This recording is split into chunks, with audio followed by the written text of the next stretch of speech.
देखिए आज का ये जो क्वेश्चन है अपना मॉडल पेपर नंबर फर्स्ट और थर्ड क्वेश्चन अपना वन लाइनर या एक एक नंबर वाले जो क्वेश्चन अपने आते हैं उसका 11th पार्ट है ये। ठीक है, इसको सॉल्व करते हैं।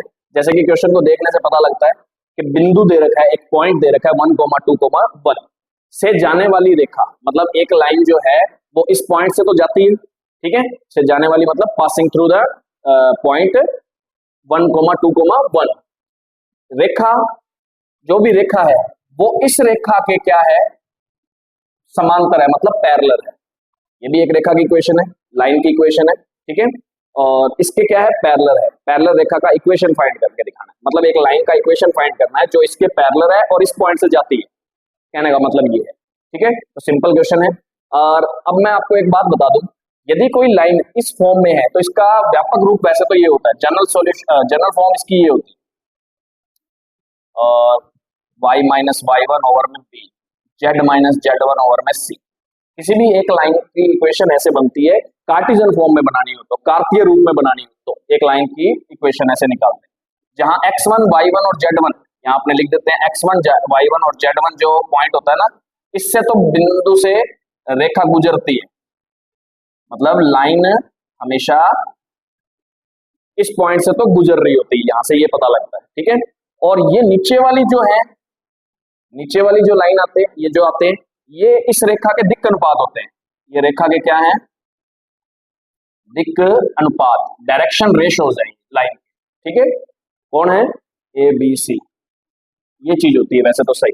अब बात ये है कि दो लाइनें यदि समांतर होती है ना, जब दो लाइनें आपस में समांतर हैं, तो यदि इसके दिक् अनुपात एबीसी है तो इसके भी एबीसी होते हैं, क्योंकि दोनों के दिक् अनुपात उस टाइम पे सेम होते हैं। ठीक है, तो अपने को एक लाइन दे रखी है, नहीं अपने को बनानी है, नहीं बनानी है तो x minus x1 y minus y1 ऐसे होगी।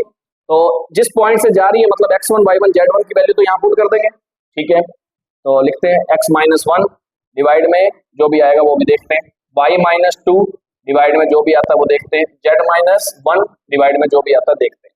अब डिवाइड में लगाना क्या होता है, दिक् अनुपात, जो भी अपने समीकरण निकाल रहे हैं। और वो जो रेखा है, ये जो रेखा है वो समांतर किसके है, इसके है ना, तो इसके दिक् अनुपात कौन है, नीचे वाले। मैंने क्या कहा, इस फॉर्म में यदि कोई लिखी होती है लाइन, कोई भी लाइन की इक्वेशन लिखी होती है तो नीचे वाले उस लाइन के क्या होते हैं, दिक् अनुपात होते हैं।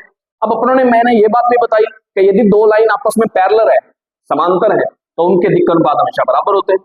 तो हमारी जो नई लाइन की इक्वेशन हमने निकालनी है वो इस लाइन के समांतर ही तो है, क्या रखा है ना, इसके समांतर एक रेखा समीकरण निकालो। तो इसके जो पैरेलल हैं, जो इसके अपने दिक् अनुपात आएंगे जो नीचे लिखे हुए हैं, ठीक है, तो वही दिक् अनुपात अपनी रेखा के भी होंगे। तो अपने क्या लिखेंगे, 3,2,-1। तो अपनी जो लाइन अपने बनानी है इस पॉइंट से जाने वाली और इसके समांतर रेखा का इक्वेशन कार्तीय रूप में बनाना है तो ऐसे बनाते हैं। और यही कार्तीय रूप में ना बनाना होता, सदिश रूप में बनाना होता, वेक्टर फॉर्म में बनाना होता, तो इक्वेशन होती है r इक्वल में a plus lambda b, r equal में a प्लस लैम्डा बी। ठीक है, a तो होता है, इससे बनता है x1 i cap, y1 j cap और z1 k कैप। ठीक है, प्लस में लैम्डा, b किससे बनता है, इससे बनता है, तो a i कैप प्लस में b j कैप, ठीक है, और c k कैप, ऐसे बनता है। तो ये इक्वेशन जो होती है वेक्टर फॉर्म में होती है, और ये कौन सी फॉर्म में होती है, कार्तीय रूप में या कार्टेशियन फॉर्म में होती है। ठीक है, तो जैसा पूछा होगा ऐसा बना देते हैं इसका, ऐसा पूछा होगा ऐसा लिख लेते हैं इसको। क्या लिख लेते हैं, r is equal to 1 i cap plus में 2 j कैप प्लस में 3 k कैप और प्लस में लैम्डा 3 i कैप प्लस में 2 j कैप माइनस में k कैप। कॉन्सेप्ट सेम ही रहना है, क्योंकि दिक् अनुपात चाहिए, दिक् अनुपात तो यहीं से ही आएंगे जो नीचे पड़े होते हैं, क्योंकि समांतर रेखाओं के दिक् अनुपात हमेशा बराबर होते हैं, डायरेक्शन रेशोज हमेशा इक्वल होते हैं। ओके।